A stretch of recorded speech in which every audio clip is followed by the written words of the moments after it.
যুক্তরাজ্য সহ বিভিন্ন দেশের প্রবাসী, বিশেষ করে যারা জাতীয়তাবাদী বাংলাদেশি জাতীয়তাবাদের রাজনীতিতে বিশ্বাস করেন, আপনারা বহু মানুষ বিভিন্ন সময় আমার পরিবারের দলের বিপদের সময় আমাকে মানসিকভাবে সাহস দিয়েছেন, সহযোগিতা করেছেন, সমর্থন জুগিয়েছেন।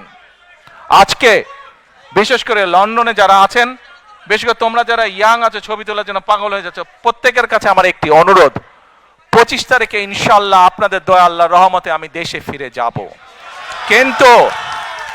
কিন্তু এখানে উপস্থিত, এই ঘরে উপস্থিত প্রত্যেকটি মানুষের কাছে আমার অনুরোধ, দয়া করে কেউ আপনারা এয়ারপোর্টে সেদিন যাবেন না। দয়া করে কেউ আপনারা এয়ারপোর্টে যাবেন না আপনারা, কারণ এয়ারপোর্টে গেলে একটি হট্টগোল তৈরি হবে এবং মানুষ জানবে যে এরা সব বাংলাদেশি, এবং দেশের সুনাম নষ্ট হবে, দলের সুনাম নষ্ট হবে।